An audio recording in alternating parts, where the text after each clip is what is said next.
Exclusive report na kiukweli imekuwa poa sana. Dakika 10 nzima akiwa anatupa experience. Sisi tulikuwa tunaangalia mechi tu kwenye TV. Yes. Lakini walioko uwanjani kuna vitu vingi wanaviona. Lakini David Ouma unafikiri apewe nafasi ya kuendelea kuwa kocha mkuu wa Singida Black Stars? Yes, msimu ujao. Naamini kwa sababu hata ukikumbuka msimu uliopita ameiweka Coast kwenye mazingira mazuri. Msimu huu anaenda kucheza hatua za mwanzo kabisa za kuqualify kwenda kucheza kombe la shirikisho, ila vitu havikwenda sawa, na ni kwa sababu pia alikuwa anajua hatima yake ni nini. Kwamba unajua kabisa mimi hata tukienda kwenye makundi mimi nanyolewa tu. Kwa hiyo kuna namna, naamini ni moja kati ya walimu wazuri, kwa sababu kama Coast ameweza kuitransform imekuwa Coast moja hatari. Tumeiona kwenye msimu uliopita baadhi ya wachezaji walikuwa wanatakwa na vilabu vikubwa, ni kwa sababu ya namna ambavyo anaweza kuitengeneza timu. Leo yuko Black Stars, angalia rotation ambayo amekuwa anaifanya, ila bado timu inaishi kwenye misingi.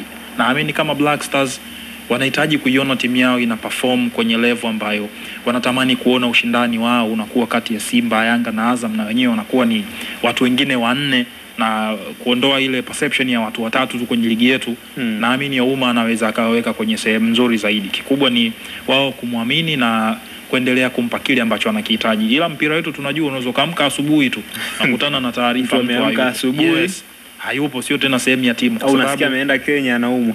Ni kwa sababu sisi ni watu wa matokeo sasa hivi. Hatutaki kuamini kwenye project. Tunaamini vitu vinaweza vikatokea tu kama chafya. Kikubwa mpira hauwezi kwenda hivyo. Lazima tutengeneze hiyo structure. Kama tunahitaji kuwa na timu ya muda mrefu, tunahitaji kuwa na timu ya ushindani, lazima tutengeneze hiyo mikakati mizuri kuhakikisha tunapata timu yenye ushindani na timu ambayo inaweza kucompete na mtu yoyote yule barani Afrika, kwa sababu sehemu aliyopo ni kwenda kucheza mashindano ya kimataifa, na kwenye hizo preliminary round kama huna timu ya ushindani, amini tu wewe mchezo wako wa kwanza marudiano nyumbani kwako. Kwa hiyo kikubwa ni kumwamini, kumpa wachezaji wenye quality kubwa, kwa sababu tunasema hao waliopo na quality kubwa.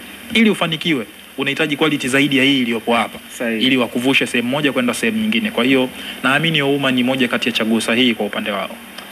Sawa. Tukiachana na taarifa hiyo, ni kwamba uwanja wa AFCON ya Arusha tumepata taarifa kwamba umefikia 42% ya maendeleo. Kaimu mkurugenzi wa idara ya maendeleo ya michezo kutoka Wizara ya Habari, Utamaduni, Sanaa na Michezo, ndugu Boniface Tamba amesema kuwa uwanja wa mpira wa miguu wa Arusha utakaotumika katika mashindano ya AFCON 2027 umefikia 42% ya ujenzi wake, ambapo amesema kasi yake ya maendeleo inaridhisha kweli. Tamba amesema hayo siku ya jana alipotembelea na kukagua maendeleo ya uwanja huo unaojengwa katika kata ya Olmoti jijini Arusha, ambapo amekiri kuwa uwanja huo unatarajiwa kukamilika kwa wakati unaotakiwa. Kwa hiyo taarifa nzuri hiyo kutokea Arusha, na ni taarifa njema kweli, kwa maana kwamba bado maandalizi ya michuano ya AFCON kwa timu au kwa taifa la Tanzania, Kenya na Uganda